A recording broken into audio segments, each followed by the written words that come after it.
అండి. నేను మీ Guntur natural star Nayak. So, ఈ మధ్యలో మనం డ్రైవింగ్ చేస్తున్నప్పుడు హెల్మెట్ వాడటం మానేసాము. కళ్ళజోళ్ళు వాడటం మానేసాము. సో, దాని ఎఫెక్ట్ ఏమవుతుందంటే మనం డ్రైవింగ్ చేస్తున్నప్పుడల్లా ఆ డస్ట్ మొత్తం మన కంట్లోకెళ్తుంది. కానీ అయి మొత్తం మనకి ఇన్విజిబుల్ థింగ్స్ అనమాట. అయి మొత్తం మన ఒక లేయర్‌లో ఫార్మ్ అయిపోయి కళ్ళు ఎర్రబడటం గానియండి, కంటి చుట్టూ ఏదో గుచ్చుకుంటుందన్న ఫీలింగ్ రావటం గమనించవచ్చు.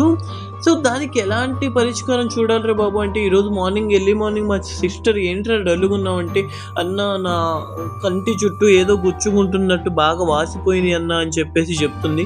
"ఏరా ఏదైనా టాబ్లెట్లు వాడకపోయావంటే" "లేదన్నా వాడాను కానీ ఇలానే ఉంటుంది నాకంటే." నాకు 2 ఇయర్స్ బ్యాక్ మా అమ్మమ్మ గారు తీసుకెళ్లారు. సో, ఇక్కడ డస్ట్ ఏదైనా ఉన్నా క్లియర్ చేస్తారు అని చెప్పారు. నాకు అదే ఐడియా వచ్చింది. ఎమ్మటనే బైక్ తీసుకొని మా సిస్టర్‌ని తీసుకొని అలా ఎళ్ళిపోయాను భాగ్యమ్మ గారి దగ్గరికి. భాగ్యమ్మ గారు ఎవరు అనుకుంటున్నారా? లాస్ట్‌లో చెప్తాను. సో, భాగ్యమ్మ గారి దగ్గరికి తీసుకెళ్ళినప్పుడు ఆమె అలా కళ్ళు మొత్తం చెక్ చేసి, "మీరు డ్రైవింగ్ ఎక్కువ చేయటం వల్ల ఆ డస్ట్ మొత్తం లోపలికి కూరుకుపోయి ఉందమ్మా. సో, నేనైతే ట్రై చేస్తాను. మాక్సిమం ఉన్నంత వరకు తీసేస్తాను" అని చెప్పేసి అన్నారు.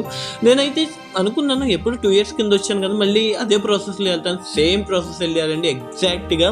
సో, ఎటువంటి పెయిన్ లేకుండా, ఎటువంటి ప్రాసెస్ లేకుండా మనకి చాలా నీట్‌గా, చాలా హైజీనిక్‌గా ఫాలో అయ్యే టెక్నిక్స్ అయితే మన కంట్లో ఉన్న డస్ట్ మొత్తం చూసారు కదా! ఎంత డస్ట్ వచ్చిందో.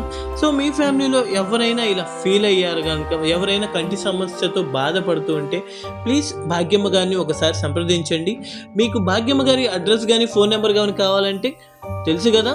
కామెంట్ చేసి, లైక్ చేసి, షేర్ చేసేయండి. బాయ్. మళ్ళీ ఇంకో కంటెంట్‌తో మళ్ళీ కలుద్దాం. మీ గుంటూరు నేచురల్ స్టార్ నాయక్.